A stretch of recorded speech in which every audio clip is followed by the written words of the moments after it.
Many people think that certain peculiar features of the capitalist mode of production are humanly destructive and irrational. Religious leaders, social workers, labor unions, politicians, etc. notice the juxtaposition of poverty and wealth in capitalism. In the USA, we see millions of people who can't support themselves on their economic resources or find a way of making a living. When we look around the world, we see hundreds of millions of people can't earn a livelihood in this economic system. Many go hungry while others scramble to get by on $1 a day. It's no secret, enormous wealth and extreme poverty exist right next to each other. Even in the few successful centers of the world economy, it's taken for granted that the rich get richer and the ordinary workers are relieved if their real wages don't continue to fall. The second absurdity is that the productivity of labor keeps increasing. 25 years ago, it took a lot more people than today to keep the same factories running. And the decreased number of workers does not produce less, but more than ever before. The development of the productive power of labor is said to be about 5% a year. It doubles every 20 years, and yet the work never decreases. The productive power of labor skyrockets, and the work is never reduced for those who do it. For them, work never becomes more productive. Right next to each other, there are employed people who are so overworked that they suffer from stress and illness, and people who are desperate to find work. And yet these two groups can't split up the work between themselves. The third absurdity is that the economy operates in such a way that in striving to make money, everyone streamlines until the universal pursuit of growth reaches a breaking point. Not in the sense that a single firm loses revenue because a competitor has become more productive and forces it from the market, but in the sense that it turns out that all the firms, in striving to make more and more money, make less and less money. The crisis becomes generalized. The economy does the opposite of what everyone wants it to do. It stagnates or slides into recession, although everyone is trying to ensure that there is more and more of everything. Everybody notices these absurdities. You don't need to read Marx to learn about them. Marx, however, does not engage in the widespread complaining, but sets out to explain them. He gives an answer to why these peculiar features exist. He's interested in questions that most people aren't interested in, such as what is money really? The members of bourgeois society are faced with the problem of having to make money. They don't care what money is, only how much of it they can get. They want as much money as they can get so that they can buy stuff. Marx is concerned with a different question. What do you actually have in your hand when you have money? Marx maintains that the above-mentioned absurdities are not because this type of economy isn't working or because of the bad behavior of a few members of this society, but are necessary consequences of this type of economy. And that's why he doesn't begin his book Capital in a way that bourgeois economists do, with the intentions and motives of the people participating in the economy. It is about something trivial. Why does someone go to work? Because they want to earn a livelihood and because they want to live as best as they can. When you think of motives here, everything is very rational. Assuming this, the economic mode is supposed to be predicated on the satisfaction of needs. Marx does not address the motives of people, but the social forms in which they get involved when they pursue their motives.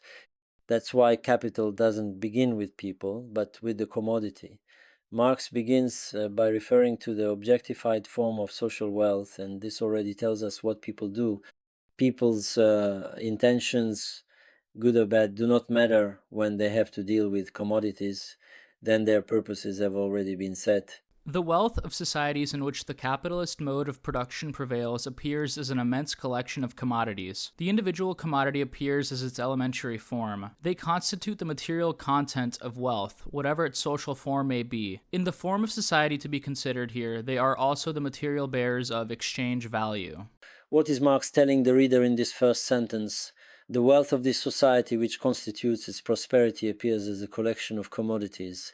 The single element of this wealth is the individual commodity. And what is a commodity? A useful thing. Secondly, a thing with a price at which it exchanges for money. This wealth does not simply consist of being a useful thing that can be used to satisfy a need. If you have cooked your own food, then you have not produced a commodity but a good meal. In this society, wealth does not consist of the useful things that can satisfy needs. The useful thing is something else at the same time, a thing for sale. From this commonplace observation, Marx draws a conclusion. Exchange value appears first of all as a quantitative relation, the proportion in which use values of one kind exchange for use values of another kind, X boot polish, Y silk, or Z gold, etc. Each represent the exchange value of 1/4 of wheat. Therefore, X boot polish, Y silk, Z gold, etc. must, as exchange values, be mutually replaceable or of identical magnitude. The valid exchange values of a particular commodity express something equal. They are, therefore, equal to a third thing, which in itself is neither one nor the other. If boot polish, silk, and gold are exchanged for wheat, or wheat is exchanged for the other three things, and these things are counted as equal in exchange, then these things must have the same substance. They must have a third thing in common which does not correspond to the use value of the boot polish or the use value of the silk. The common third thing is well known to everyone. When people exchange and or buy something, they know that they must pay attention to the amount they get in exchange. They have the idea that they can make a good exchange or a bad exchange. If this is true, then they also have an idea about what a correct exchange ratio would be. What do they think would be the correct exchange? An exchange in which the owner gains nothing and loses nothing. However, from the standpoint of the use value, one always gains when making an exchange. You get what you need, and you are willing to give something up for it. But if one has the idea of a correct exchange, then this does not apply to the use value. One is then thinking about the quantity, how much do I get for my money. The idea of the correct exchange refers to the value in one's hands.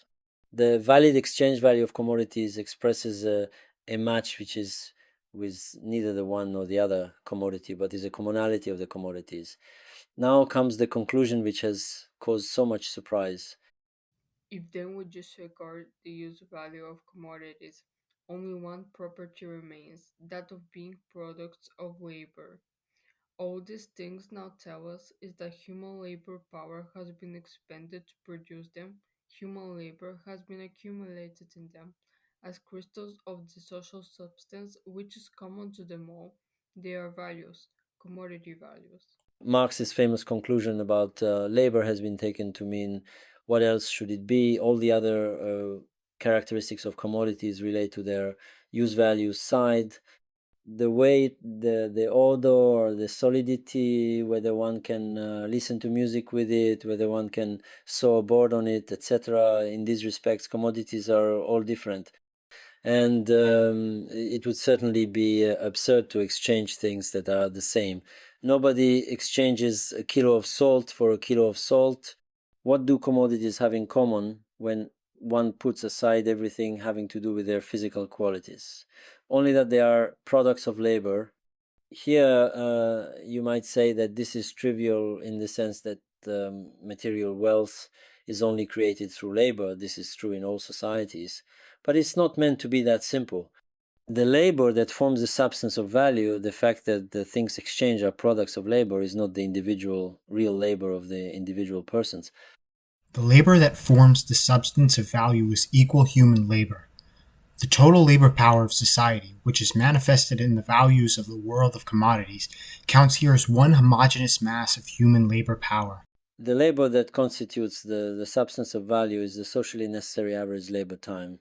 At issue is not whether the labor is fairly rewarded or if one gets more by working more.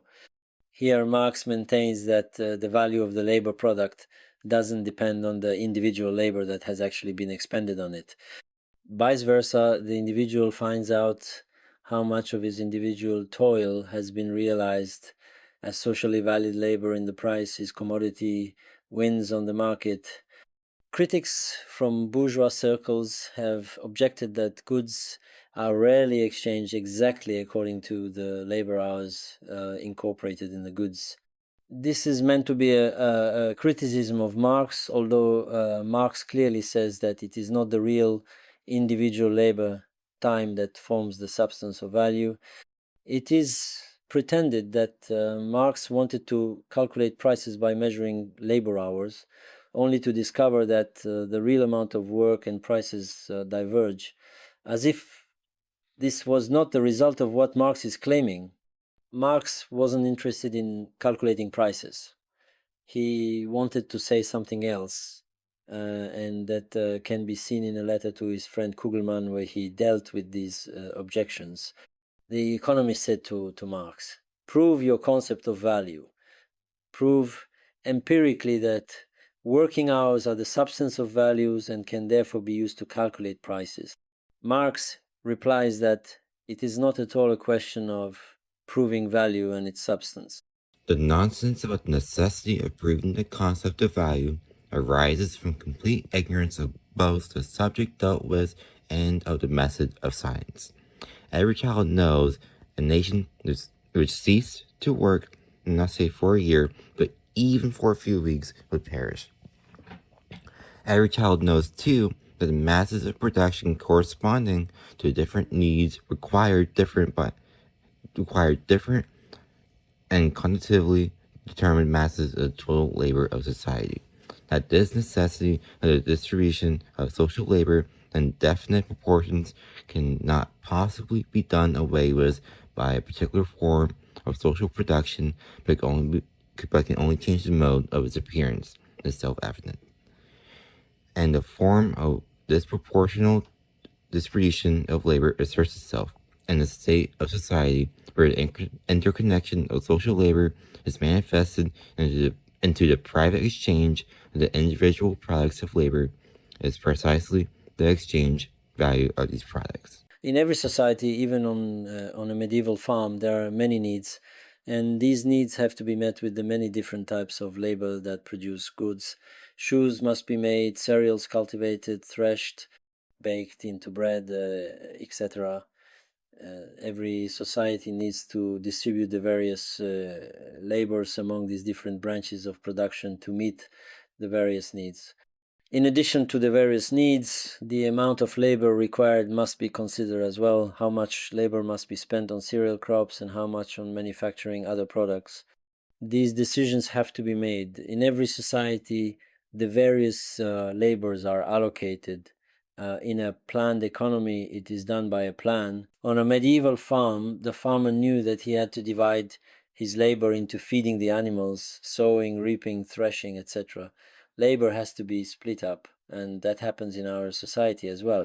But in a society in which no collective will exist, in which no overall plan exists, in which no intentional distribution of labor among the different branches of production takes place, in which the interrelationship between the various labors of society takes place through the private exchange of individual products of labor, the allocation of the various labors is done by the individual producers, finding out on the market how much they can get for their products. If they don't get anything for their product, they have to offer something else. The allocation of the amounts of labor is established by the fact that the society counts the individual effort as socially necessary labor and rewards it with an equivalent amount. This is what determines whether the individual labor was socially necessary labor. Then the producers of watches cannot achieve what is socially necessary average work, because too much work has been put into the production of watches. Everyone has then used less socially necessary labor than they put in individually. This is without prejudice to the fact that his work is average within his industry. There is no purpose in this society to produce what is necessary. Rather, what is socially necessary is shown in the willingness of customers to pay money for a product. What does Marx mean by average and socially necessary labor? Within industries that produce the same product, average means the average amount of labor required in this society to produce this good. If someone produces more than average in the same amount of time, then his labor objectifies more value than that of other producers of the same commodity. If someone produces less, then he objectifies less socially necessary average labor and therefore value. In competition, and only in competition, is what is called average social labor time revealed. At the same time, it also shows how much socially necessary total labor time is actually used in picking strawberries or making watches. So if everyone in the watch industry only needs the average labor time to make their watches, but too many watches are made in total, which is always learned only afterwards, then it enforces against all watchmakers that too much social labor has been put in this sector. Then the watch producers can't achieve what is socially necessary average labor, because too much labor has been put into making watches. Each producer has then used less socially necessary labor than they put in individually. This is regardless of the fact that his labor is the average within his industry. It is not the purpose in this society to produce what is necessary. Rather, what is socially necessary is shown by the willingness of customers to pay money for a product. What are the consequences of this for the division of labor? It is social production. Each producer considers a social need. Each produces for others. In this society, there is a division of labor in production, but the labor is not divided. Each produces for society, but only finds out afterward in the market whether he has produced for the society or not. He then learns whether society has rewarded his effort as socially necessary labor. In this society, one does not get one's labor remunerated. It is rather a fight over how much one can get for it. Everyone must make sure that he gets as much in competition as possible and at the expense of the others who also want to pay as little as possible. What role do needs play in this society? Production is for the society's needs, but not in order to satisfy the needs, but to take advantage of them. Needs are the weakness that the producer wants to exploit in order to get as much as possible from the person who is dependent on the commodity.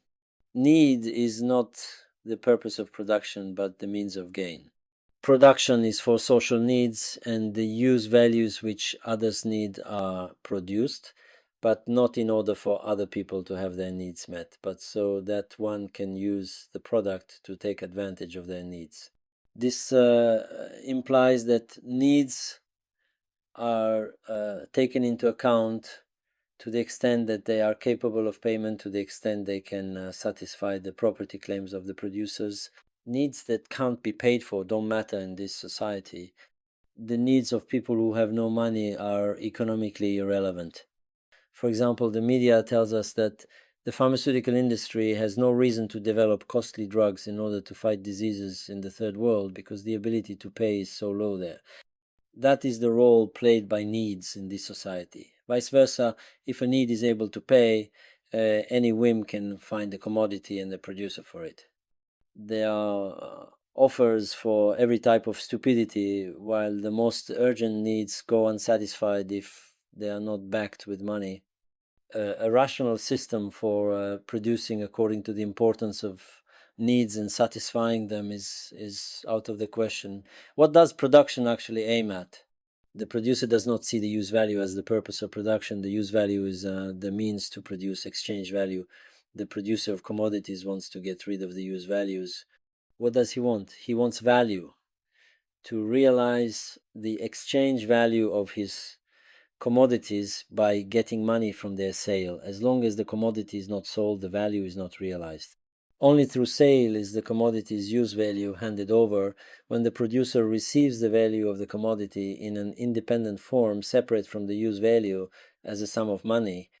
Whether he's successful at this is his private risk. He competes with other suppliers and must see whether the society rewards his individual labor with customers who pay money for it.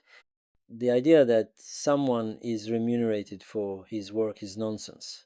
What does one have if one sells a commodity? One has money or value. What is money value? Everyone knows that you can't eat money. Economists say money is not an absurdity of this economy. It's just a medium of exchange for getting hold of use values.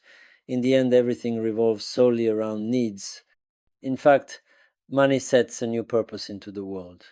The wealth in this society, which exists in the form of commodities, does not consist of the useful things, but of the power of disposal over the useful things. The power of access to the property of others is the actual purpose of production. Wealth is the social private power to use one's property to get things that belong to others. This power over social wealth aims at something very different than, say, sausage or bread. It's a goal that is unlimited in principle. Rich people have a lot of money, but that does not just mean they can afford more sausage and bread. This power of disposal is never translated back to consumer items. The wealth which is increased is not the means of consumption, but the whole goal of accumulating social private power in itself. And that is already included in the product insofar as wealth in this society does not consist of use value, but has a social form that abstracts from use value. Marx didn't think his great discovery was that labor is the substance of exchange value. Economists long before him had figured out that products are products of labor and that they exchange because they are products of labor. He was interested in explaining the role played by labor in the creation of value. In Marx's view, earlier economists like Smith and Ricardo hadn't seen what this shows about the character of labor in capitalism. Initially, the commodity appeared to us as an object with a dual character, possessing both use value and exchange value. Later on, it was seen that labor too has a dual character. Insofar as it finds its expression in value, it no longer possesses the same characteristics as when it is the creator of use values. I was the first to point out and examine critically this twofold nature of labor contained in commodities. This point is crucial to an understanding of political economy. If commodities are equated in exchange, if boot polish and silk are exchanged in a certain ratio, both are products of labor, and both include socially necessary labor, which has been recognized or not as socially necessary labor by the exchange. If products of labor are exchanged, then the labor done to produce boot polish out silk still involves quite different tasks, so the specificity of the labor can't be the common quality of the goods. The third thing, because the types of labor in them are qualitatively different. If various types of labor are equated, what then is the thing that makes them equal? Now, the question of abstract equality comes up again about the labor itself. If we leave aside the determinant quality of productive activity, and therefore the useful character of labor, what remains is its quality of being an expenditure of human labor power. Expenditure of human brains, muscles, nerves, hands, etc. Labor only creates value in the sense that it requires sacrifice, in that brain, muscle, and nerves are exerted. The nasty side of labor, that time that is lost in the process, is what constitutes the social validity of labor in this society. From a rational point of view, the social accomplishment of labor is the benefit that the labor contributes, the use values that are produced, not the toil that the labor requires. Labor is negatively connected to benefit. In itself, an increase in the quantity of use values constitutes an increase in material wealth. Nevertheless, An increase in the amount of material wealth may correspond to a simultaneous fall in the magnitude of value. This contradictory movement arises out of the twofold character of labor. By productivity, of course, we always mean the productivity of concrete, useful labor. In reality, this determines only the degree of effectiveness of productive activity directed towards a given purpose within a given period of time. Useful labor becomes, therefore, a more or less abundant source of products in direct proportion as its productivity rises or falls. As against this, however, variations in productivity have no impact whatever on the labor itself represented in value. The same change in productivity which increases the fruitfulness of the labor, and therefore the amount of use values produced by it, also brings about a reduction in the value of this increased total amount, if it cuts down the total amount of the labor time necessary to produce the use values. The message here is the more productive the labor is, the more that labor produces in an hour, the more material wealth that it churns out, the more use values that become available, the richer a society is. But in a society which is about value, money, about acquiring the social power to have disposal over wealth, toil is the measure of wealth. This means that if producing a commodity takes less labor time, then less value, monetary value, is produced. Material wealth increases, but not monetary wealth. On the contrary, if the amount of work decreases, then the value materialized in a given mass of use values decreases. This has huge consequences. Society becomes constantly richer as labor becomes more productive and work becomes relatively more superfluous. That is the real blessing of productivity, that the toil of labor decreases or could decrease. The satisfaction of needs can be met without a need for more labor having to be exerted. But once the purpose is money, about the power to have disposal over wealth, wealth measures itself in the effort, in the sacrifice that must be made in order to produce the product. So when the necessary effort is reduced, the monetary value of the product is reduced. Everyone knows the consumption goods are always getting cheaper. A cell phone is produced and a year later it costs less. Because productivity has increased, the wealth measured in money can only grow in proportion to the increase in toil. The wealth measured in use values is enormous, and not as much work needs to be done, but once it is about money, it's different. In a society in which the purpose of production is money, in which labor produces monetary wealth, there can never be too little work.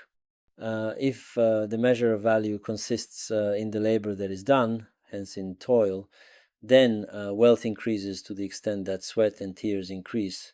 Even before Marx makes it clear that the producer of commodities in modern society is not the individual producer who works on his own, but is divided into the entrepreneur who organizes the production of commodities and who owns the products of labor, and the workers who do the necessary work and get a wage for it. He makes it clear that this type of wealth can never be the wealth of those who create this wealth with their labor. This form of wealth, money wealth, is the wealth of a society based on exploitation. A wealth whose substance only grows when toil grows is an irrational form of wealth. A rational form of wealth would consist in labor making itself redundant, not in the effort which generates the wealth. Here is a quote where Marx makes this point. For real wealth is the development of the productive powers of the all individuals, yeah.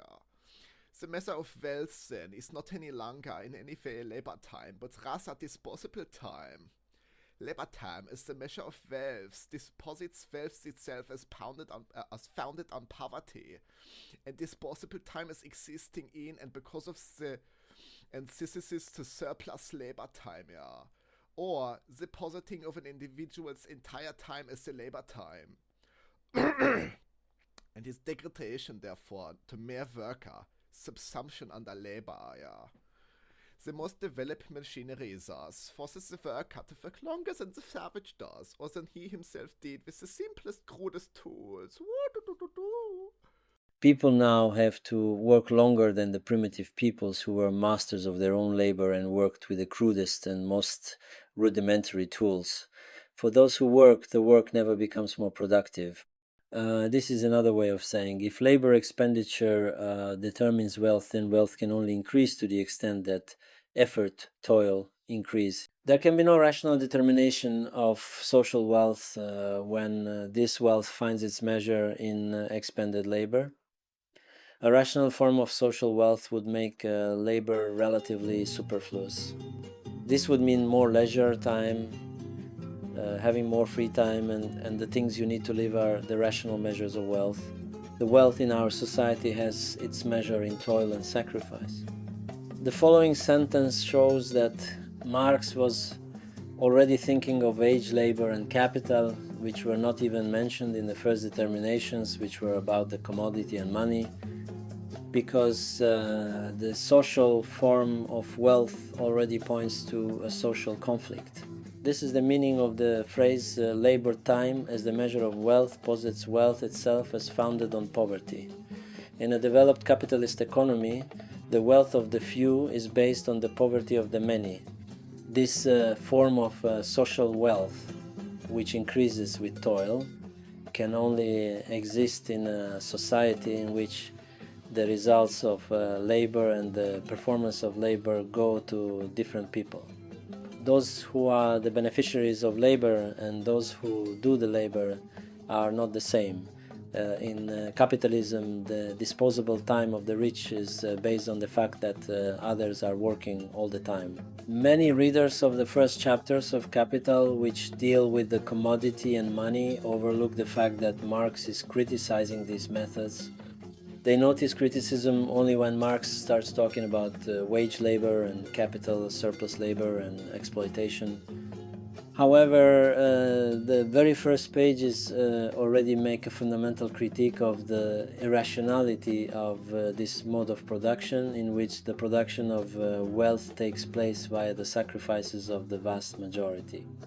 The criticism is not that this is unfair. No, here Marx would say that justice is consistent with the economic laws.